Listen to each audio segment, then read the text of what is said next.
허환구의 라디오 오늘. 여러분 안녕하십니까, 허환구입니다. 윤석열 대통령의 국정 지지도가 계속해서 추락하고 있습니다.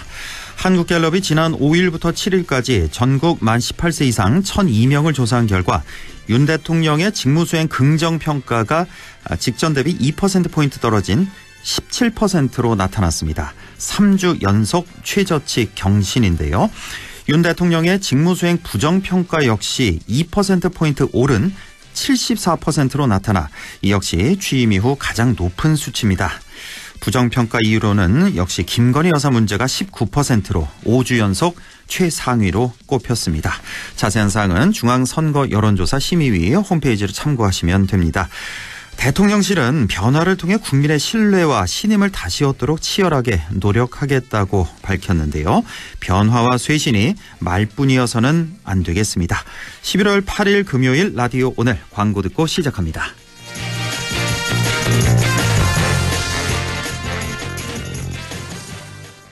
지금 직장인에게 가장 필요한 능력은? 인내력? 정보력, 기획력, 영업력. 삼성금융 연금력. 삼성생명, 삼성화재, 삼성증권, 삼성자산운용이 함께 연금력을 만들어갑니다. 삼성금융 퇴직연금. 원금 손실에 유의하시고 자세한 내용은 삼성금융 참조. 마음에 폭풍이 몰아치는 하루였다면 잠시 귀 기울여 보세요. 이 소리는 스트레스 감소를 도와주는 안마의자 LG 힐링미의 마인드케어 사운드입니다. 휴식의 새로운 바이브 LG 힐링미 MX9. RSV 알고 계신가요? RSV는 독감 바이러스만큼 전염성이 강한 급성 호흡기 감염 바이러스로 영유아나 60세 이상 성인에서 감염 시 폐렴 등 심각한 합병증으로 이어질 수 있습니다. 주로 독감 바이러스와 비슷한 시기에 발생하는 RSV. 자세한 내용은 의사와 상담하세요. 이 광고는 RSV 질환인식 캠페인입니다. 오, 포토전기차 얼마야? 1,000만 원? 아니 1,000원. 1,000원? 말이 돼? 말 됩니다. 하루 약 1,000원이면 포터 전기차를 탈 수 있거든요. 이번 달 소상공인을 위한 저금리 프로모션. 현대자동차 영업점에 문의하세요. 단 현대카드로 36개월 유예형 할부 후 일시납 필요. 건너오세요. 당신의 퇴직연금이 원하던 글로벌한 세계로. 내 연금 상품 그대로 중도해지 없이도 실물 이전은 지금이다. 수익률이 중요한 퇴직연금은 글로벌 투자하는 연금 미래에셋 증권으로. 원금 손실 유의, 투자 전 상품 설명서 및 약관 필독. 네, 라디오 오늘 금요일 순서 시작합니다. 1부 최진봉의 시사 포커스 잠시 후에 만나보고요. 2부 이슈 오늘에서는 의정 군정 소식 알아봅니다. 이어서 천용길의 정치 TMI도 준비하고 있습니다. 라디오 오늘 많은 애청 바랍니다.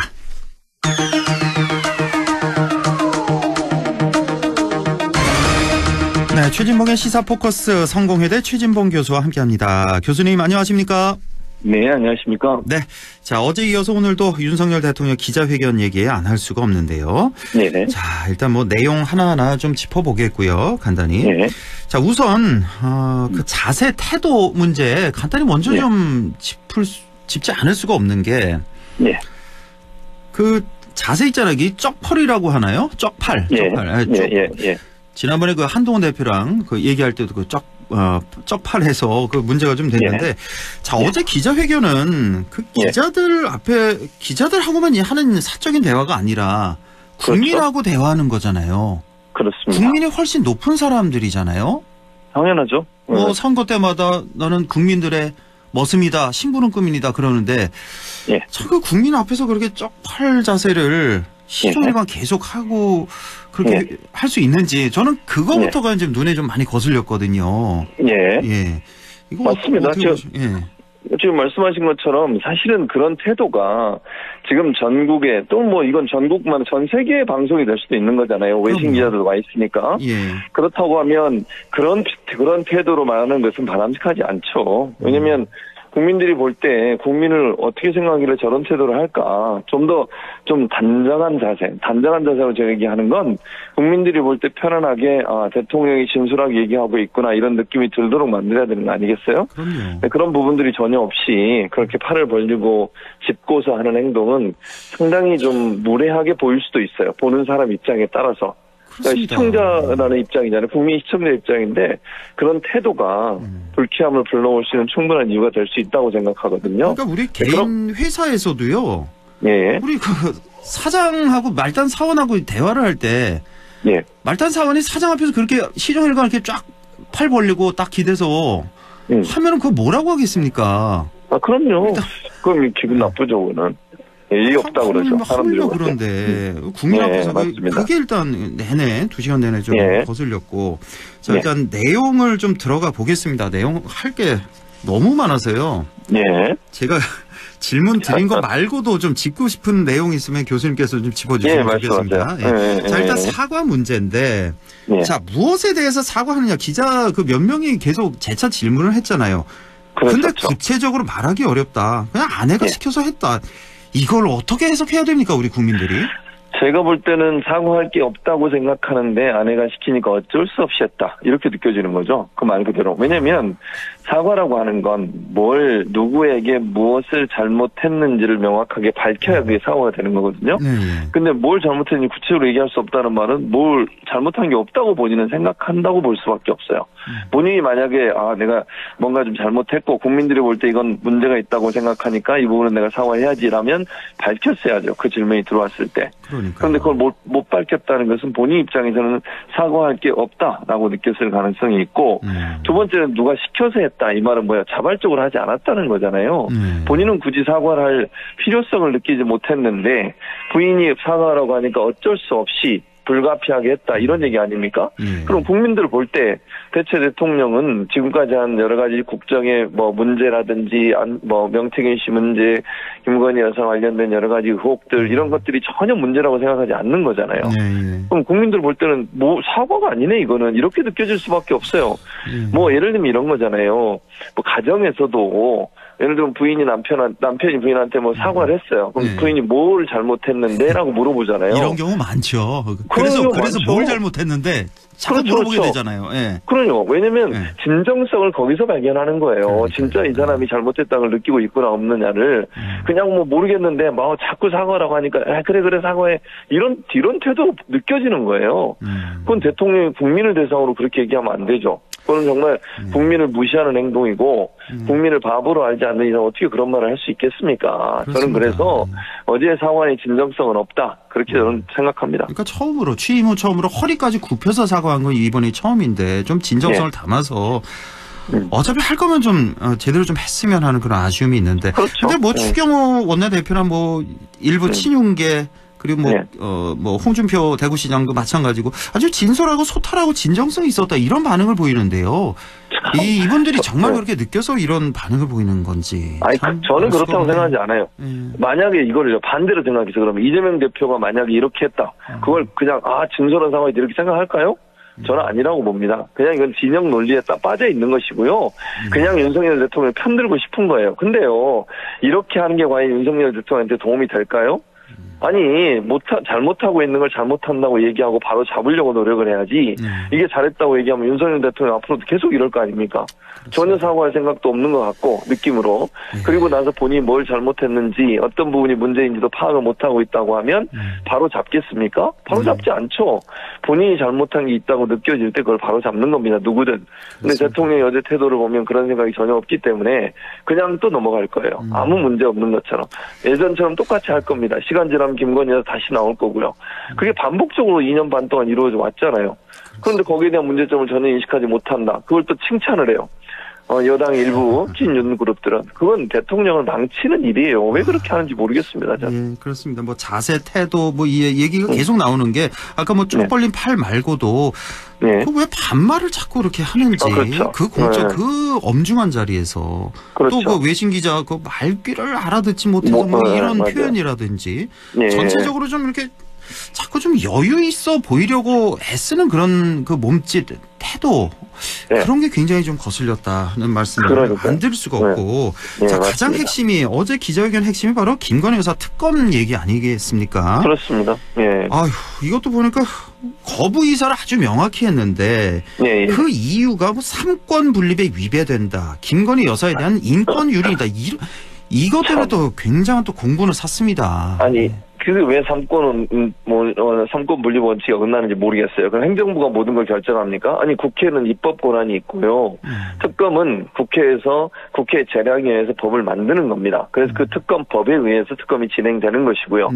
이미 3번의 지금 뭐 논란이 되고 있는 게 뭐 여당이 왜 여당만 추천하게 한 것도 문제다 이런 얘기 하잖아요. 그런데 예전에 박근혜 전 대통령 탄핵 관련해서 최순실 특검 할 때도 야당이 추천했고요. 드루킹 특검도 야당이 추천을 했고요. 도곡동 특검이라고 해서 이명박 대통령 관련된 그것도 다 야당만 했어요. 그때도 특히 최순실 특검 같은 경우에는 국정농단 특검 같은 경우에는 헌법소원까지 냈었어요. 최순실 씨가 냈죠. 헌법소원을 그렇죠. 내서. 예. 그런데 결과가 어떻게 나왔습니까? 그건 국회의 재량의 문제다. 왜 합헌이라고 나왔어요? 왜 이게 삼권 분립이 어긋납니까? 그럼 윤석열 대통령 말에 따르면 그 위헌적인 특검 하에서 거기서 본인이 직접 수사를 했잖아요. 그렇죠. 본인이 특검을 했으니까. 특검에서 활동을 했으니까. 모든 게 말이 앞뒤가 안 맞아요, 지금. 안 맞죠. 네. 이해가 안 되는 행동입니다. 거짓말도 계속 일관되고, 그러니까 그냥 대놓고 거짓말한 게 바로 명태균 씨와의 통화, 녹취록이 바로 나왔잖아요. 명태균 씨와 윤석열 대통령 통화가 내가 김영선 그거 해주라고 했다. 근데 뭐 당에서 말이 많네. 뭐 이거 나왔잖아요. 네, 맞아요. 근데 뭐 공천 관한 얘기한 기억은 없다. 그리고 또 그 얘기하고 또 아니 대통령이 그 정도는 뭐 의견 개진할 수 있는 거 아니냐 이렇게 했는데 근데 이거 똑같은 이 논리가 윤석열 대통령이 왜 이명박 박근혜 수사 때 이거 똑같은 게 있었잖아요. 그렇죠. 당시에 윤석열 대통령 당시에 윤석열 검사가 이거는 공천 개입이다. 그래서 공천 부인했잖아요. 네, 맞아요. 그러니까 박근혜 전 대통령도 당시에 공천 개입 관련해서 재판 받을 때도 자기도 의견 개진이라고 그랬어요. 의견 개진. 그런데 법원의 판결은 공천 개입이라고 얘기했고요. 그다음에 이명박 전 대통령이 대통령 되기 전으로 제가 기억하고 있는데 모 후보로부터 공천을 주는 대가로 뇌물을 받았다. 이것 때문에 논란이 돼서 그때도 의견 개진이라고 얘기했는데 그것도 받아들이지 않았어요. 법원은 대통령 당선인도 권한을 갖고 있고 대통령 후보도 권한을 갖고 있고 후보도 권한이 있다고 했어요. 영향력 행사할 수. 그리고 현직 대통령 물론 권한이 있고 그게 헌법재판소와 법원의 판단인데 그거를 완전히 무시하고 개인 의견이라뇨. 아니 대통령 당선인이 개인 의견을 그렇게 얘기한다고 그걸 개인 의견으로 받아들이겠습니까? 당에서? 그 말이 안 되는 거죠. 상식선에서도.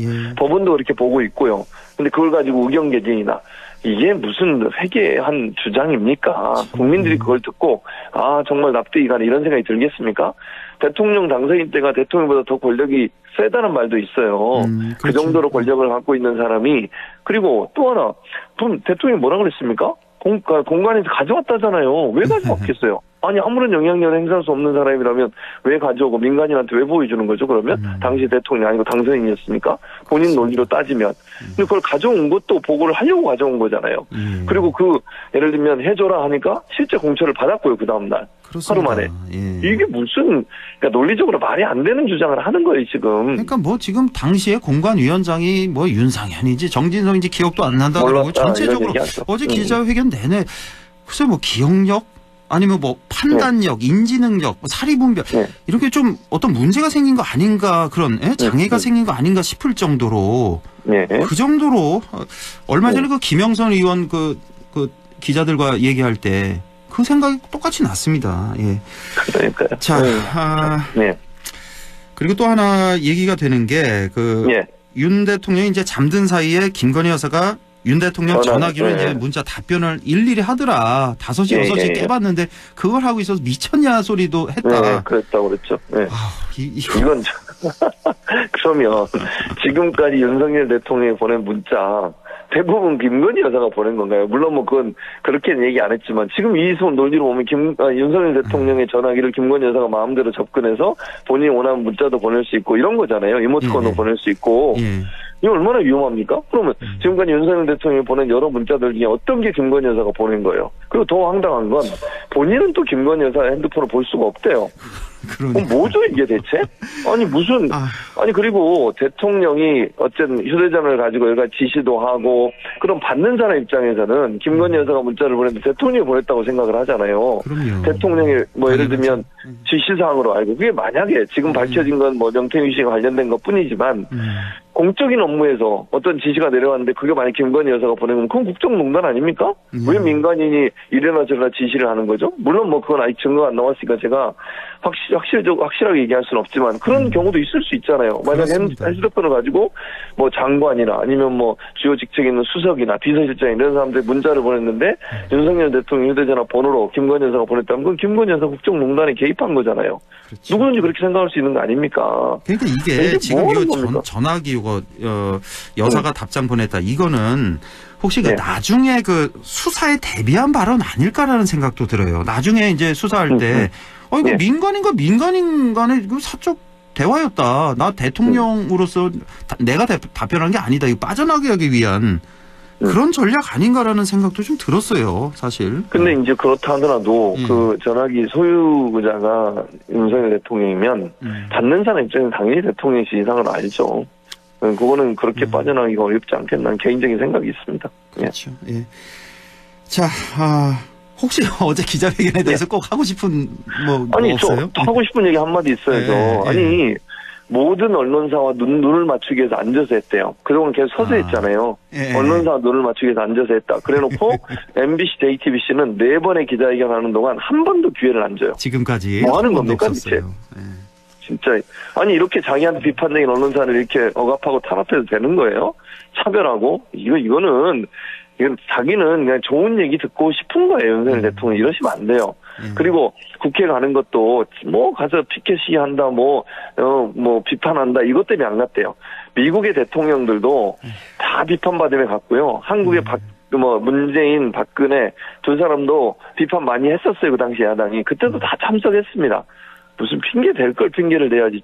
본인한테 뭐 그렇게 좋은 소리 하고 칭찬만 하는 데만 가고 싶어 하려면 대통령 왜 하는 겁니까 대체? 그러니까, 대통령은 비판도 받는 거예요. 그러니까요. 뭐 어느 하나 좀 국민이 납득할 만한 내용이.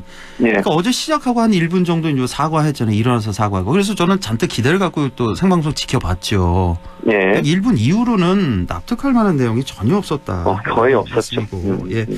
자, 한국갤럽이 오늘 발표를 했는데 조금 전에 이제 오프닝에서 조사 개요 다 말씀드렸습니다. 자, 윤 대통령 지지율 사상 최저 17% 나타났고 17%. 부정평가 사상 최고 74%. 자, 이쯤 되면 이제 박근혜 전 대통령 때 그 위기 때가 생각이 나지 않을 수가 없네요, 정말. 그렇죠. 그렇게 됐다고 보여지고요. 심리적 탄핵 상태라고 저는 생각해요.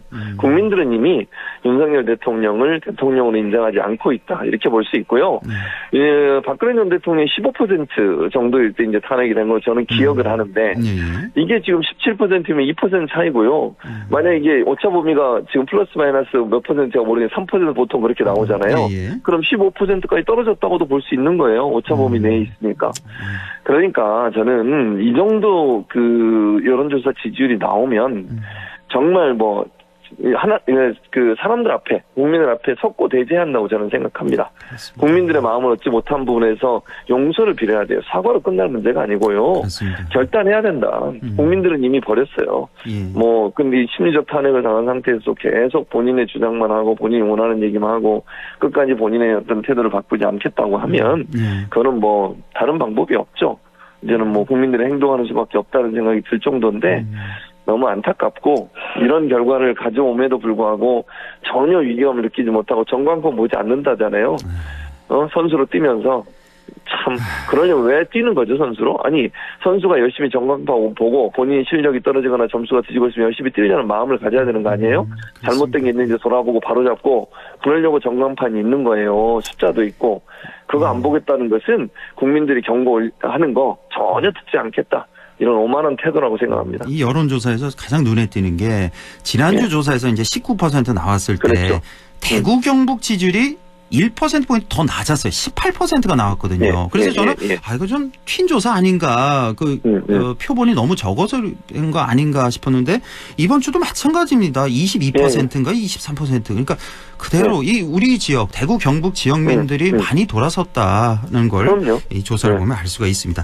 자, 명태균 씨가 김건희 여사에게 무속적인 이유로 대통령실 이전을 권고한 정황을 보여주는 녹취를 오늘 더불어민주당이 또 공개를 했는데 그렇습니다. 우리 아마 기억하실 겁니다. 대통령실 이전 그 시끌시끌했잖아요. 당시에 정말 말이 많았고 아니 왜 굳이 대통령 부부가 하루도 청와대에 못 자겠다고 하느냐. 이건 정말 누가 봐도 좀 이상하잖아요. 그럼 이전 추진하면서 청와대에 머무르면서 이렇게 하면 되는데 왜 굳이 하루도 들어가서 앉아느냐. 이상했는데 당시 뭐 풍수지리 뭐 등등의 이상한 얘기가 많이 나왔잖아요. 무속 등등. 그랬었죠. 그때 어때 얼마나 혼란스러웠습니까? 국방부 당장 빼라. 한 달 내에 당장 빼라 그러고 국방부 옮겨가니까 합참도 빼야 되고 그 밑에 줄줄이 군사시설 다 이전하고 근데 그게 왜 그랬냐. 이게 지금 명태균 씨 말을 듣고 그런 거 아니냐는 지금 의혹이 또 제기가 된 거예요, 지금. 그렇죠. 맞습니다. 아니, 황당하죠. 아니, 황당해요.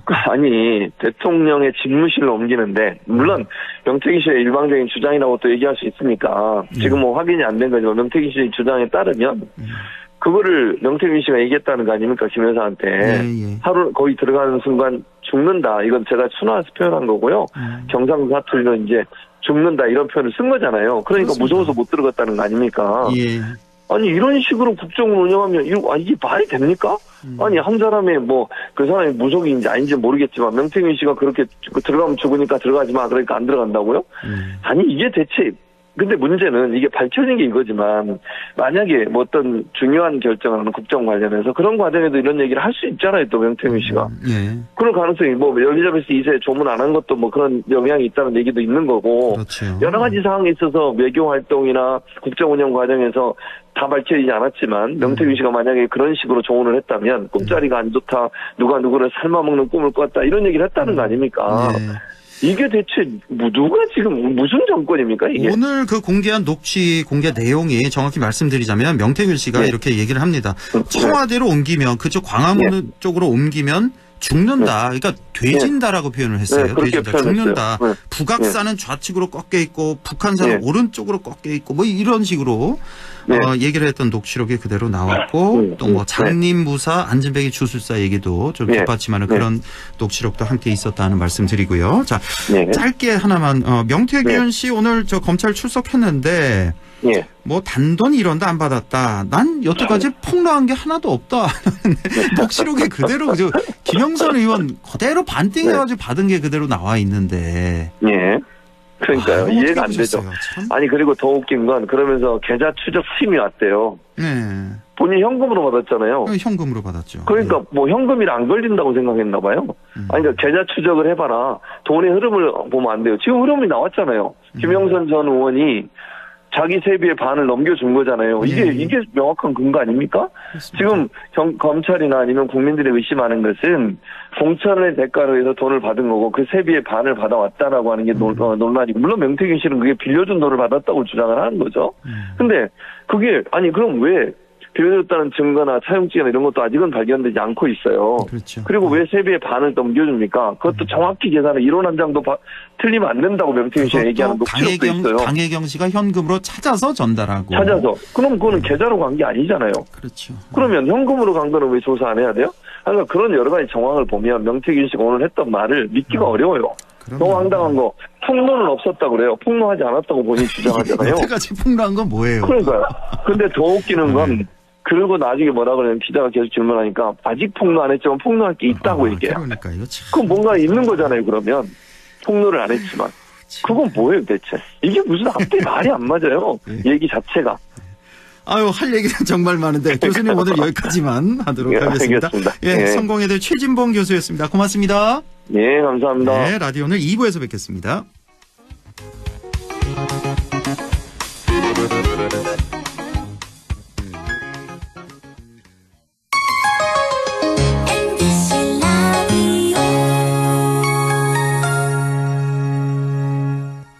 나에게 딱 맞는 대학, 나에게 꼭 맞춘 대학, 나만의 경쟁력을 원한다면 안동과학대학교로 오라.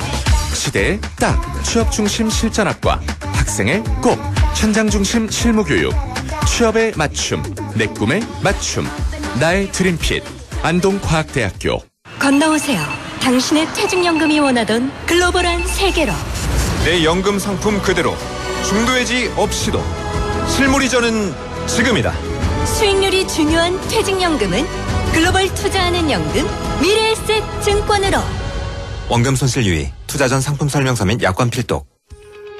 오늘도 안전하게 음주운전 예방수칙 알려드립니다. 첫 번째, 술자리가 예정된 경우 미리 귀가 방법을 정하고 차는 가져가지 않는 것이 안전합니다. 두 번째, 음주 후 자전거나 전동 킥보드를 이용하는 것도 음주운전 처벌 대상에 포함됩니다. 세 번째, 과음을 한 다음 날에는 대중교통을 이용해주세요. 숙취 음주운전 역시 처벌 대상입니다. 네 번째, 음주운전을 방조하는 경우에도 3년 이하의 징역형 또는 1,000만 원 이하의 벌금형에 처해질 수 있습니다. 적극적으로 말려주세요. 위험한 음주운전 미리 예방하여 소중한 생명을 지켜주세요.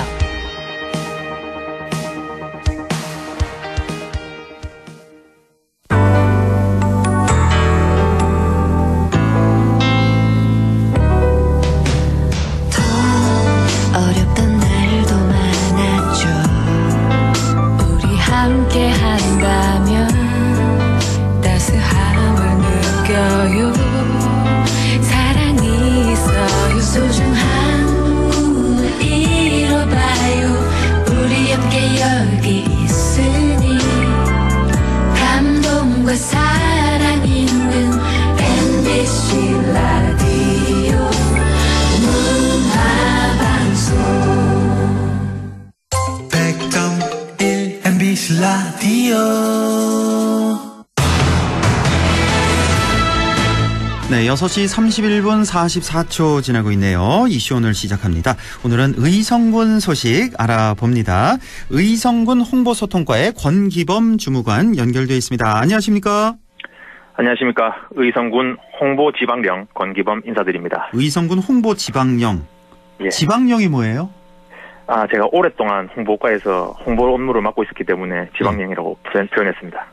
홍보지방령? 저 이해가 좀 안 가는데요. 홍보 지방령 뭐라 해야 되지? 그 귀신들 중에서도 지방령이 있잖아요. 아, 그래요? 저 몰랐어요. 예. 한 곳에 오래 머물러 있는 귀신 보고 지방령이라고. 아, 그렇습니까? 예. 자, 예. 의성군의 홍보 지방령 권기범 주무관과 함께 합니다. 자, 오늘 소식은 어떤 게 있을까요? 예, 첫 번째 소식은 의성군이 11월부터 단체 및 개인 관광객을 대상으로 제4차 관광객 유치 인센티브 지원 사업을 추진한다고 밝혔습니다. 네. 지원 대상은 15인 이상의 단체 관광객을 유치한 여행사 및 개인 관광객으로 의성 관광지 방문, 음식점, 숙박시설 이용 등 조건을 충족한 경우에 여행 경비를 지원받을 수 있습니다. 네.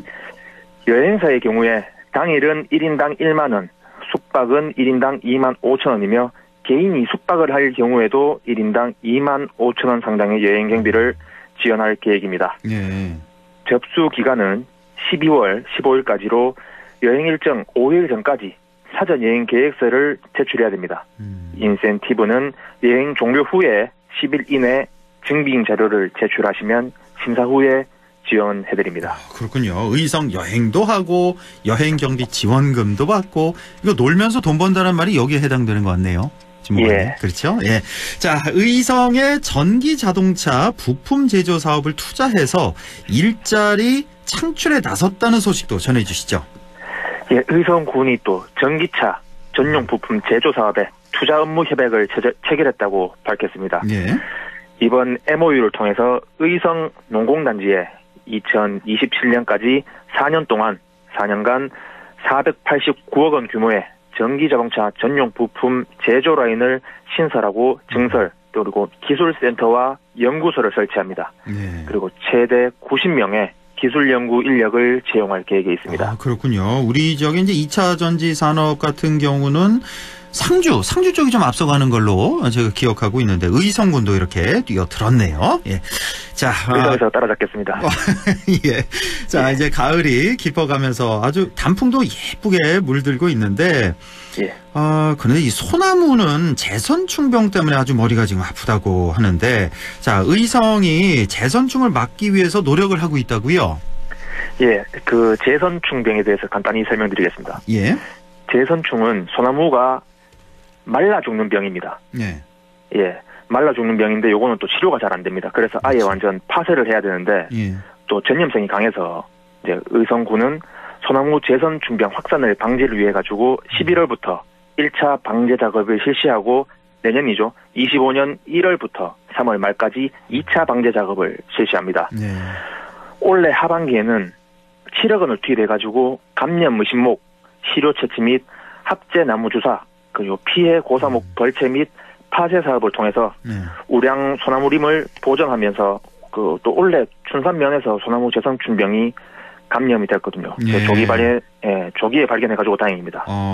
예. 예, 그 주위 반경 5km를 집중적으로 예찰하고 추가 피해 확산을 차단했습니다. 그렇습니다. 예. 이 소나무 재선충병 걸리면은 그냥 다 죽는 거죠. 그 소나무는. 소나무는 거의 100% 죽습니다. 소나무 에이즈라고 불리는. 예. 예. 자, 소나무 재선충병 없는 의성 기대를 해보고요. 자, 의성 사과 소식입니다. 전국적으로 의성 사과도 꽤 유명한데요. 이 맛있는 사과를 베트남으로 수출한다는 소식이죠? 예, 맞습니다. 의성군의 사과는 블라인드 테스트를 했을 때 거의 한 1, 2위를 놓치지 않을 정도로 진짜 맛있는 사과입니다. 그 정도예요? 예, 그래가지고 의성군은 의성 과수거점 APC에서 첫 사과 수출 행사를 진행했습니다. 네. 수출되는 선적 물량은 사과 0.8톤으로 베트남으로 첫 수출을 하게 되어서 아주 의미가 큽니다. 예. 앞으로 지역에서 생산된 신선 농산물을 수출 확대하고 현지인들에게 우리 우수 농산물을 제공할 수 있도록 적극 행정을 지원 아끼지 않겠다고 밝혔습니다. 예, 알겠습니다. 이렇게 의성 소식 알아봤습니다. 의성군 홍보 지방령 맞죠? 예. 지방령. 예, 지방령 홍보 지방령 권기범 주무관과 함께했습니다. 고맙습니다. 예, 감사합니다. 라디오 오늘에서는 청취자 여러분의 참여를 기다리고 있습니다. 우리 지역에서 발생한 사건 사고 소식이나 함께 토론하고 싶은 내용을 안동 MBC 홈페이지 라디오 오늘 게시판에 올려주시기 바랍니다. 전화와 문자 참여도 하실 수 있습니다. 전화는 851국에 7191번, 문자는 샵 0913번으로 보내주시면 됩니다. 문자는 단문 50원, 장문 100원의 정보 이용료가 있습니다. 여러분의 많은 참여 바랍니다.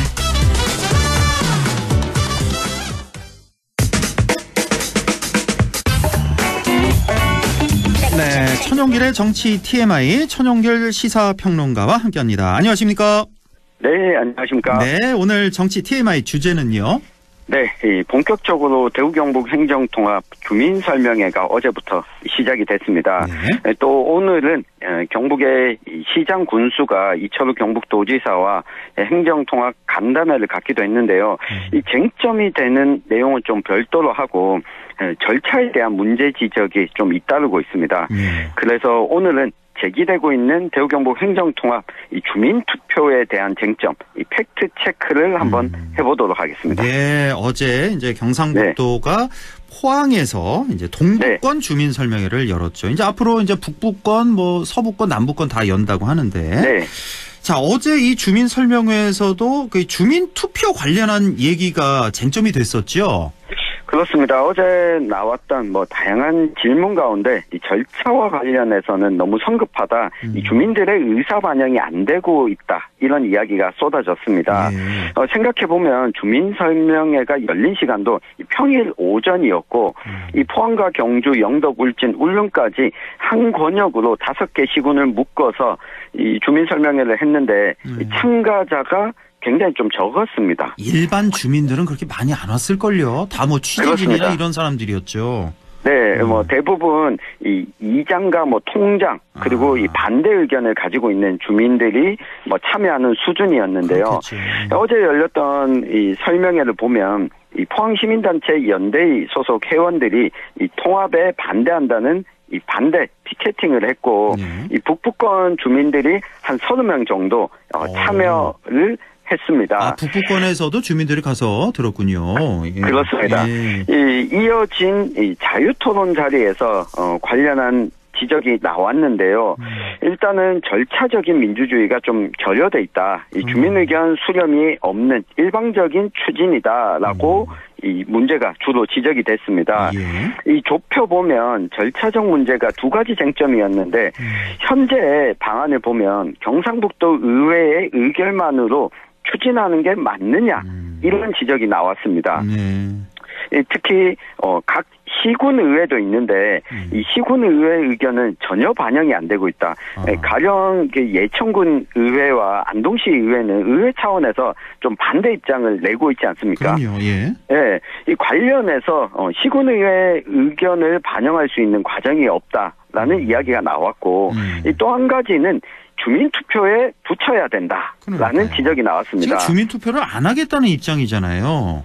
그렇죠? 네, 때문에 어제 이 박희정 포항시의원이 이 대구경북 행정통합을 원활히 하기 위해서라도 주민투표는 반드시 해야 된다라고 질문을 했고 참석했던 김호진 경상북도 기획조정실장이 이 주민투표를 하지 않겠다고 단정적으로는 얘기하지 않았다. 함부로 얘기할 수 있는 입장도 아니다라면서 열어놓은 듯한 뉘앙스를 보였지만 이어진 설명에서 주민투표를 하려면 70일 이상 걸리고 300억 원 이상 소요되다 보니까 여론조사 등에서 찬성하는 분위기라면 투표하지 않아도 된다. 이렇게 답을 하기도 했습니다. 그러니까 주민투표 단정적으로 안 한다. 이건 아니지만 지금 우리 시도민들 누구나 다 지금 시장 도지사가 다 안 하는 걸로 지금 우리가 파악을 하고 있는데 일단 뭐 이렇게 됐고 그러니까 여러 가지 절차상으로 문제가 지금 많습니다. 그런데 이게 얼마나 큰 일입니까? 대구와 경북이 합친다는데 이건 반드시 충분히 공론화를 거쳐서 주민투표를 해서 우리 시도민들의 의견에 따라야 합니다. 이건. 예. 자, 홍준표 대구시장 또 가만히 있지 않았죠. 이 주민투표에 대해서 또 부정적인 얘기를 또 했죠. 네, 오늘 오전 이 본인의 SNS를 통해서 뭐 또 입장을 밝혔는데요. 이 졸속 진행을 주장하는 일부 시민단체들의 비방에 동의할 수 없다. 시, 도, 의회 의견을 들어서 추진된다는 법조항은 있지만 이 주민투표를 해야 된다는 조항은 없는데도 불구하고 굳이 주민투표를 하자는 것은 이 통합을 지체하고 방해하려는 처사에 불과하다라고 이야기를 했습니다. 이 다음 지방자치단체 선거에 적용을 하려면 올해 안에 입법 발의가 국회에서 이루어져야 되고 내년 6월까지 국회 통과가 돼야 된다라고 이야기를 했는데 이게 뭐 정리해 보면 지금 주민투표를 진행할 시간이 없다. 이 주민투표를 하자는 것은 행정통합을 방해하려는 것이다. 이런 주장입니다. 그렇지만 이게 진짜 이유일까 한번 좀 사실 확인을 해볼 필요가 있습니다.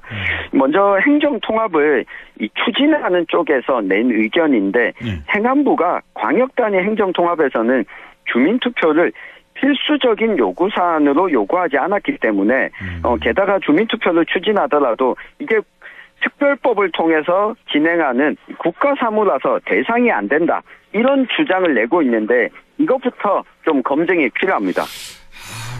참 아쉽네요. 행안부가 요구하지 않아서 안 해도 된다.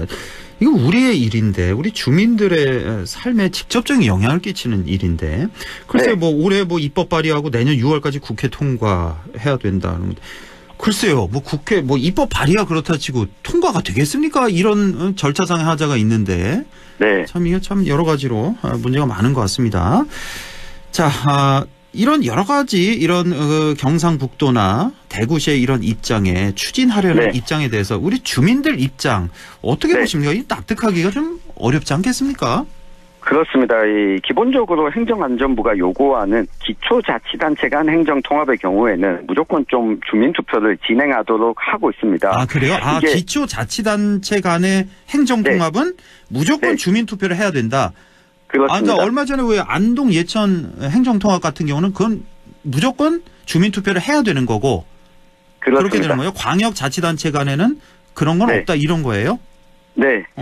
그러니까 기초자치단체 간 통합은 주민투표를 행안부가 진행하는 요건에 두고 있기 때문에 실제로 이 전주시와 완주군의 이 주민통합에 대해서 행정통합에 대해서는 주민투표에서 부결이 많이 나오면서 이 추진이 중단됐습니다. 그래요?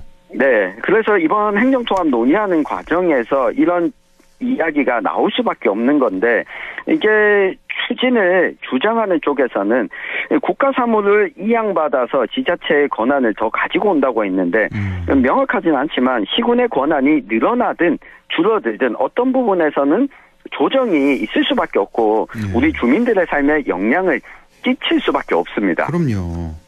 때문에 행안부가 필수적인 요건으로 규정하지는 않았지만 이 주민투표를 추진할 명분은 분명히 있는 건데요.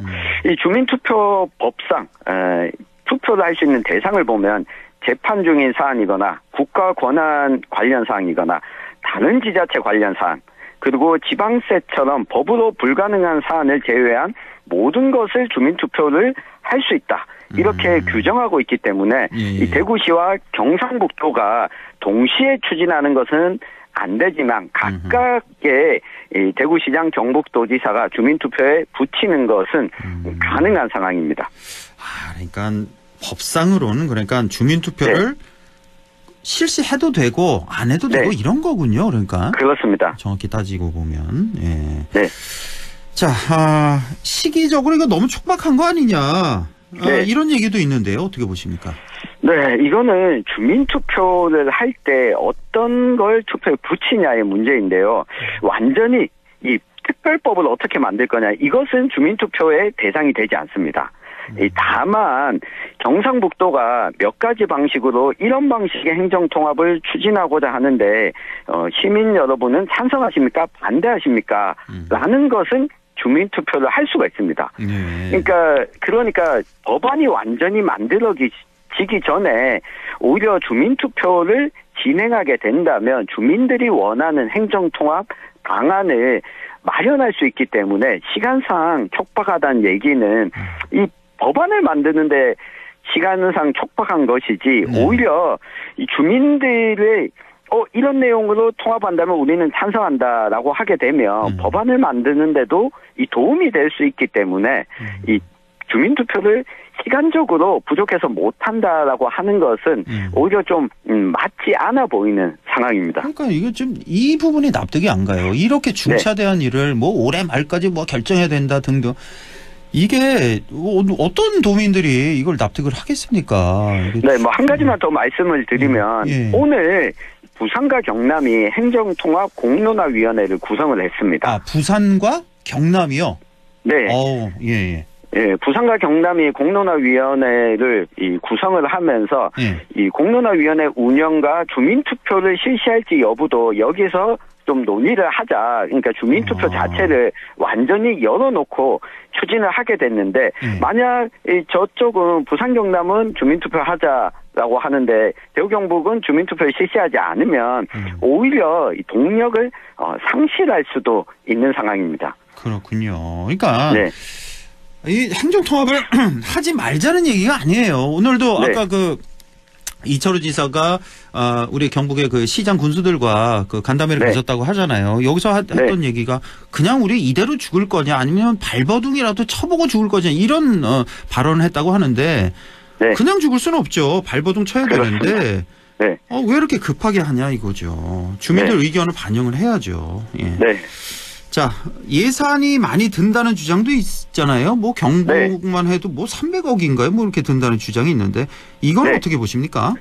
네, 뭐 예산의 경우에는 다른 전국 단위 선거가 있을 때 진행하면 비용을 많이 아낄 수 있긴 합니다. 그런데 이제 2년 후 지방선거까지 전국 단위 선거가 없다 보니 이 별도의 비용을 지방자치단체가 마련해야 하는 것은 사실입니다. 지금 전국 단위 선거가 현재 확정된 게 이제 26년 6월에 지방선거잖아요. 그렇습니다. 2년도 한 1년 반 정도 이렇게 남은 건데 아니면 그때까지 계속해서 저 공론화 과정을 거치고 여론을 수렴해서 그때 같이 선거하는 거는 주민투표 같이 하는 건 어때요? 네, 지금 아마 이게 부산 경남과도 연동이 되어 있는데요. 부산 경남은 이 속도전을 하지 않겠다.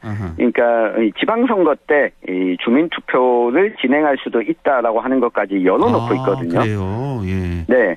때문에 이것도 좀 지켜봐야겠고요. 다만 이런 부분이 있습니다. 찬성을 하든 반대를 하든 우리가 선거를 앞두고 있어야 본격적으로 시민들도 관심을 가지고 내가 어떤 의견인지 선택하게 되는 경향이 있기 때문에 이 주민투표를 앞서서 진행하는 것도 이 정도 중차대한 사안이라면 예산을 늘리는 것도 저는 필요하지 않나 생각을 해보게 되는데 또 한 가지 특징 중에 하나가 우리 공직선거는 직접 투표소에 가야 투표할 수 있지 않습니까? 예. 근데 주민투표 법상은 주민투표는 전자투표로도 진행이 가능하도록 하고 있습니다. 아, 그래. 전자투표도 되는 거예요? 주민투표는? 그렇습니다. 그러면 뭐 돈이 훨씬 안 들겠네요.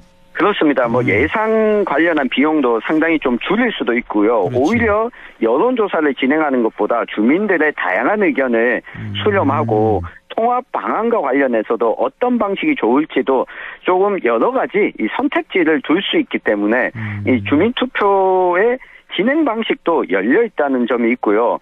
그리고 우리 떠올려보면 경북보다 인구가 훨씬 많은 서울특별시가 2011년에 주민투표를 진행한 바가 있었습니다. 아, 그 오세훈 시장 당시에 그 무상급식 말하는 거죠? 그렇습니다. 이 비용이 많이 들어서 안 된다고 하는데 사실 진짜 행정통합을 할 생각이 있는 쪽이라면 이 주민투표를 추진하는 게 나쁘지 않은 전략일 수가 있습니다. 당연하죠. 그 뭐 정당성 확보 차원에서라도 하는 게 당당한 거죠.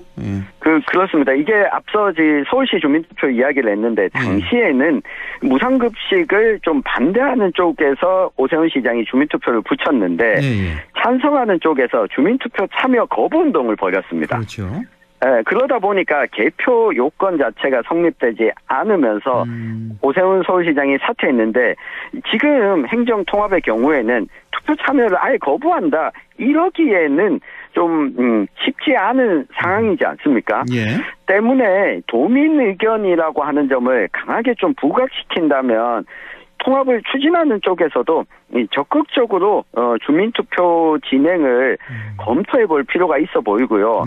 그리고 또 한 가지 이게 가장 중요한데요. 만약 주민투표를 진행해서 찬성 의견이 많은 쪽으로 결론이 나오게 되면 이 특별법을 통과하는 데 있어서도 이 다수석을 차지하고 있는 야당에 대해서도 이 요구를 할 수 있고 야당도 이걸 외면할 수가 없는 상황을 만들 수 있다는 것도 있는 겁니다. 지금 야당에서는 이거 지금 뭐 찬성하는 입장은 아니잖아요. 행정통합. 그렇습니다. 그러니까 뭐 입법 발의되면 뭐합니까? 국회에서 통과가 안 되면 허지부인데. 자, 그러면 이 행정통합 앞으로 어떻게 될 것 같습니까? 네, 뭐 앞서 이야기했지만 진짜 제대로 통합하려면 대구 경북뿐만 아니라 다른 지역도 있고 주민투표를 진행할 수밖에 없는 분위기로 갈 걸로 보입니다. 단적인 예로 도의회 의결로 가자라고 하는데 오히려 박성만 경북도의회 의장이 주민투표 하는 쪽으로 이야기를 하고 있습니다. 게다가 대구시 경상북도는 의회 구성이 이 단체장과 같은 일당이 90%를 넘게 차지하고 있는데 이런 상황에서 국회로 의회 의결로만 공이 넘어가면 이 야당인 더불어민주당 쪽에서 절차와 과정의 문제를 걸고 넘어졌을 때 할 말이 오히려 없어질 수도 있습니다. 그렇죠. 이런 상황을 종합해 보면 이 경북은 주민투표를 추진하지 않으면 오히려 이 속도가 나지 않을 가능성이 더 높다고 예상해 볼 수 있습니다. 맞습니다. 이렇게 주민 투표도 없이 시급하게 추진하는 이런 통합, 과연 시도민들이 받아들일 수 있을지, 뭐 또 다른 혼란, 갈등, 소모적 논쟁만 야기하지 않을지 참 큰 걱정이네요. 자, 지금까지 천용길 시사평론가와 함께했습니다. 고맙습니다. 감사합니다.